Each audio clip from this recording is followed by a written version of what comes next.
morning mga bossing.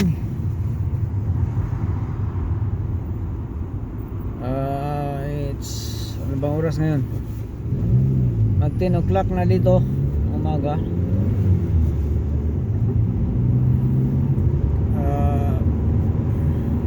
Ano ba?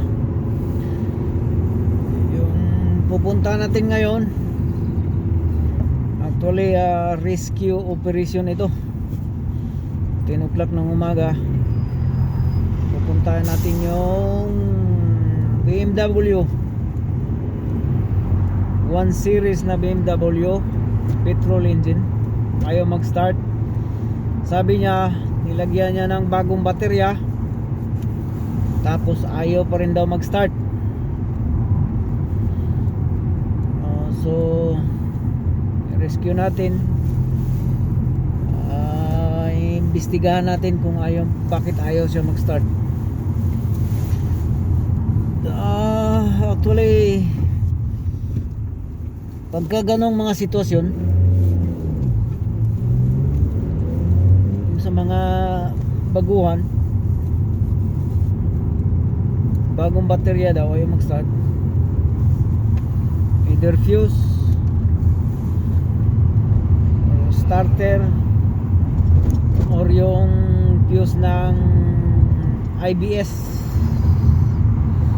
Yung sa mga BMW kasi guys, mga boss, yung BMW meron siyang IBS, yung tinatawag na battery, intelligent battery system. So kahit na nilagyan mo yan ng bagong baterya,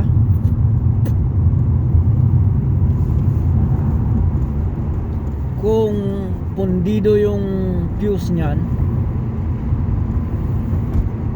yan kasi yung ang cause na hindi siya mag-relay ng power doon sa starting motor. So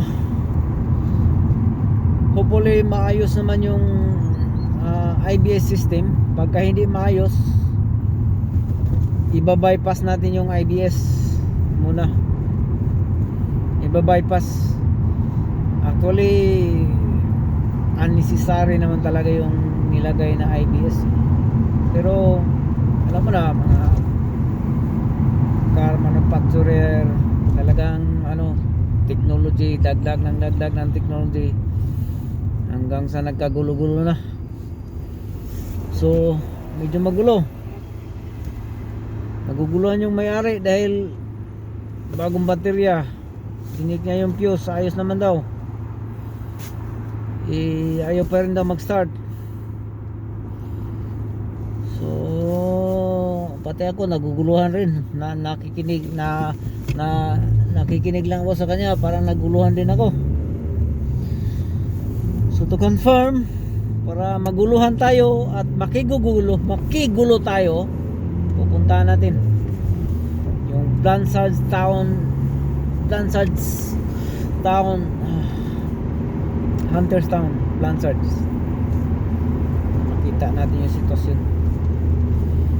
Actually kagabi pa ito tumatawag, tapos nagtitext sa atin na pa-rescue. Sabi ko kinansila ko muna dahil gabing-gabi na, kasi katatapos lang din natin yung Nissan Micra. Nagpa-rescue din sa atin kasi naputol yung kanyang fan belt. Putol yung kanyang fan belt, tapos may duty siya kinabukasan, kailangan niya ng sasakyan. So ayos din yung tao na yun dahil nakita na naputol yung fan belt niya, bumili na siya kagad ng belt. Nagtatanong pa siya sa akin kung ilang belt yung bibilhin. Sabi ko depende sa model kasi yan. Yung mga new model, ang fan belt niya isa na lang. Yung mga old, yung mga dalawang belt, mga old, tigdadalawa, mga old model. So sinabihan ko siya beforehand, natitingnan mo yung makina. Sa may bandang, kung nakaharap ka sa sasakyan, nakaharap ka sa engine, sa may bandang kaliwa, titingnan mo yung kung ilang belt yung nakikita mo. Sabi niya 2. Okay, so 2 ang bilhin mo. So bumili siya ng 2. So pagkatapos ng trabaho kahapon, mga 6 o'clock, dumiretso tayo doon sa kanilang bahay sa may Sagard. Tapos naayos na. Kung gusto nyo malaman ang buong detalye, nasa YouTube channel ko, PP2 Motorworks sa YouTube channel ko. Saka usually hindi ako nagbablog talaga doon. Sa mga lahat ng mga sasakyan na ginagawa ko, hindi ako nagbablog.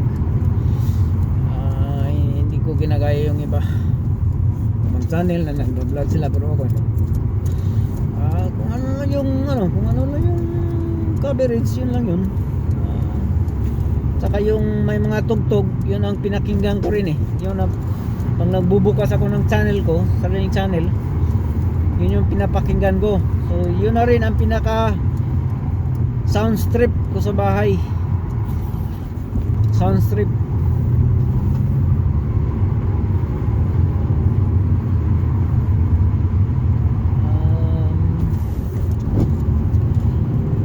So hindi na ako nakikinig ng ibang mga sounds. Yun na lang yung sa YouTube channel ko, yun ang pinakinggan ko ng mga sound strip.